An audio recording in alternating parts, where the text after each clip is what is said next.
Olá! Hoje nossa análise mergulha direto em 1 Coríntios capítulo 6. E olha, o texto já começa com uma questão, assim, bem direta, né? Por que membros da comunidade de fé levariam suas disputas internas para serem julgadas por gente de fora? Exato, já começa questionando isso de cara. E o argumento central ali, pelo que parece, é a questão da competência e da dignidade da própria comunidade, sabe?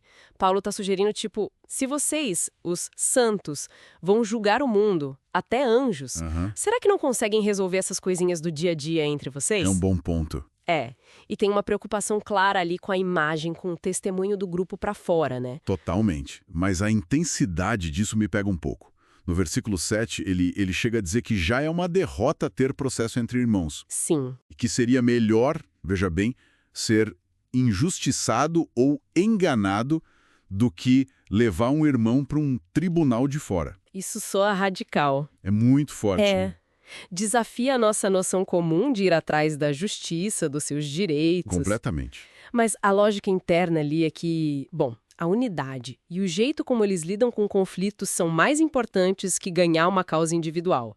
O simples fato de ter a briga judicial já seria um sinal de falha, entende? Uma falha no relacionamento e no testemunho cristão. Entendi. A prioridade é a comunidade, a coesão. Exato. E como isso reflete a fé deles. Faz sentido.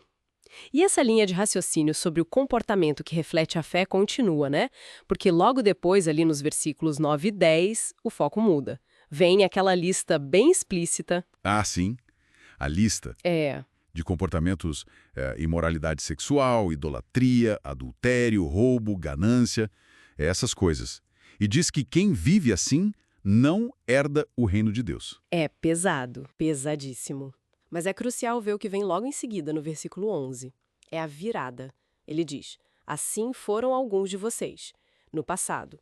Mas vocês foram lavados, foram santificados, foram justificados. Ah, parte da transformação. Isso. Quer dizer, houve uma mudança radical de identidade por causa de Cristo e do Espírito. Essa era a vida antiga, agora é outra. E essa nova identidade é que fundamenta a nova conduta esperada. Percebe a ligação? Sim, sim. Ligar a resolução de conflitos com a ética pessoal. Tudo vindo dessa nova identidade em Cristo. Claríssimo. Exato. E aí ele entra na questão da liberdade e do corpo. Aquela frase famosa, tudo me é permitido. Essa frase dá o que falar. Pois é. Mas ele logo coloca um freio, né? Mas nem tudo convém. E não me deixarei dominar por coisa alguma. Exato. Não é uma liberdade sem limites, né? Tem critério. E logo depois vem uma afirmação bem forte. No versículo 13, o corpo não é para a imoralidade sexual, mas para o Senhor, e o Senhor para o corpo.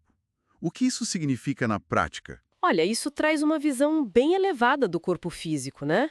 Bem diferente de algumas ideias que separavam corpo e espírito.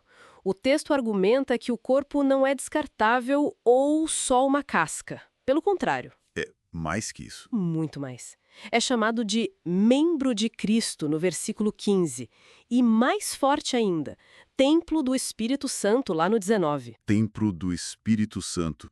Uau! Isso muda muito a perspectiva sobre como a gente trata o nosso corpo, né? Muda completamente.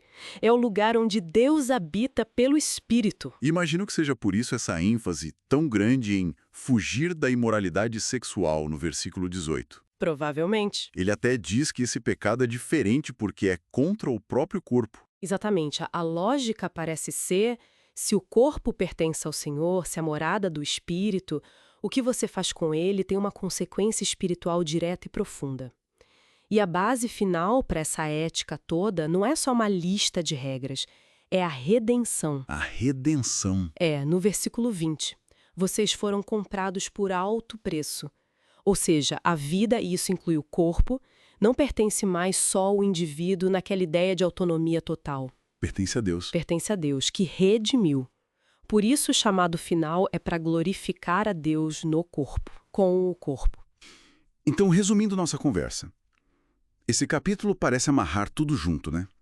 A forma de resolver conflitos na comunidade, a conduta moral de cada um, Sim. e uma visão bem específica do corpo como algo sagrado, que pertence a Deus, templo do Espírito, Tudo isso baseado na nova identidade em Cristo. Perfeito, acho que essa é a linha mestra que conecta tudo no capítulo 6. E sabe, isso talvez deixe a gente com uma questão para pensar mais a fundo depois, né?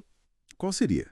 Bom, pensando nessa ênfase toda de que o corpo foi comprado por alto preço, que é templo do Espírito, como é que essa visão dialoga ou até mesmo entra em choque com as ideias de hoje sobre autonomia pessoal radical, sobre meu corpo, minhas regras?